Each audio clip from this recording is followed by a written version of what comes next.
یہ بات جان لیجئے، میں تجزیہ کر کے آپ کو بتا رہا ہوں، حضور کا مرتبہ اور مقام بیان کرنے کی کوشش آپ کی توہین پر منتج ہوتی ہے۔ وجہ کیا ہے؟ اگر آپ کسی کے مرتبہ مقام کو اس کے اصل مقام کے مطابق بیان نہیں کر سکتے تو کہیں نیچے ہی گریں گے نا۔ ناممکن ہے کہ حضور کے مرتبہ مقام کو ہم بیان کر سکیں۔ سیدھی سی بات ہے، کسی ڈاکٹر کا کیا مقام ہے اپنے فن میں، وہ ڈاکٹر ہی سمجھ سکتا ہے نا۔ کسی انجینئر کا کیا مقام ہے اپنے فن میں، کوئی انجینئر ہی سمجھے گا نا۔ تو حضور کا کیا مقام ہے، کوئی نبی اور رسول ہی سمجھ سکتا ہے، وہ بھی نہیں سمجھ سکتا۔ کیوں؟ نیچے سے اپنے اوپر والے کا پورا ادراک ممکن نہیں ہوتا، اوپر والے کو پورا ادراک ہو سکتا ہے، نیچے والے کا۔ ظاہر بات ہے کہ حضور سب سے اونچے ہیں، سب سے اوپر ہیں، افضل الانبیاء ہیں، افضلہم۔ اس اعتبار سے وہ لطیفہ ہے کہ کسی جگہ پر کسی دیہاتی کی کوئی مدد کر دی کسی ڈپٹی کمشنر نے، شاید کہیں وہ کسی جگہ ڈوب رہا تھا، بچا لیا۔ اس نے کہا رب تینوں پٹواری کرے۔ اب یہ اس کی توہین ہوئی، کیا ہوا؟ اسے کیا پتا یہ ڈپٹی کمشنر کس بلا کا نام ہوتا ہے، اس کا کیا مقام ہے، کیا مرتبہ ہے۔ تو حضور کے مرتبہ اور مقام کو کسی درجے میں جاننے والے صرف انبیاء ہیں، کلی طور پر جاننے والے صرف اللہ کی ذات ہے اور کوئی نہیں۔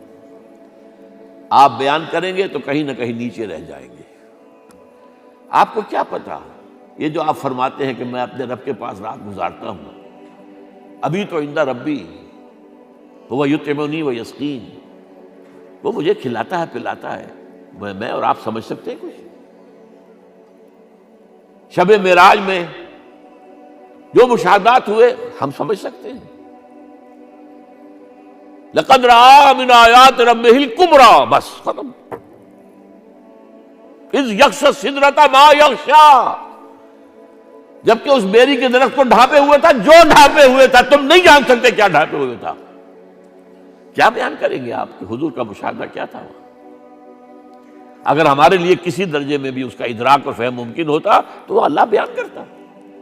اذ یغشی السدرۃ ما یغشی، جبکہ اس بیری کے درخت کو ڈھانپے ہوئے تھا جو ڈھانپے ہوئے تھا، بس تم نہیں جان سکتے۔ اس اعتبار سے شیخ سعدی کے بھی یہ ربائی جو ہے مبنی بر حق ہے 100%۔ یا صاحب الجمال و یا سید البشر من وجہک المنیر لقد نور القمر، اے جمال اور کمال والے، اے سید البشر، تمام انسانوں کے سردار، آپ کے چہرہ انور کی روشنی ہی سے چاند کو روشنی ملی ہے۔ لا یمکن الثناء کما کان حقہ، ممکن ہی نہیں ہے آپ کی ثنا جتنا کہ اس کا حق ہے۔ یہ بات میں نے بیان کی ہے، آپ نے شعر کے انداز میں پہلے سنی ہوگی، لیکن میں نے اس کا تجزیہ کر کے بتا، ممکن ہی نہیں ہے کسی انسان کے لیے کہ حضور کے مقام اور مرتبے کو بیان کر سکے۔ جو کوشش کرتا ہے، جرأت کر رہا ہے، جسارت کر رہا ہے، کہیں نہ کہیں توہین کا مرتکب ہو جائے گا۔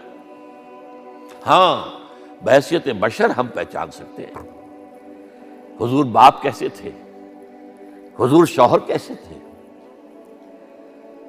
یہ سب ہمیں سمجھ میں آ جائے گا۔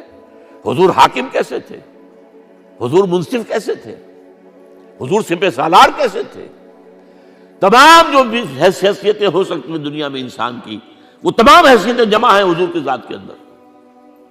داعی بھی ہیں، مبلغ بھی ہیں، معلم بھی ہیں، مربی بھی ہیں، مزکی بھی ہیں، سپہ سالار بھی ہیں، صدر مملکت بھی ہیں، کیا نہیں ہے؟ ہر ایک کے لیے اسوہ ہے، ہر ایک کے لیے اسوہ ہے۔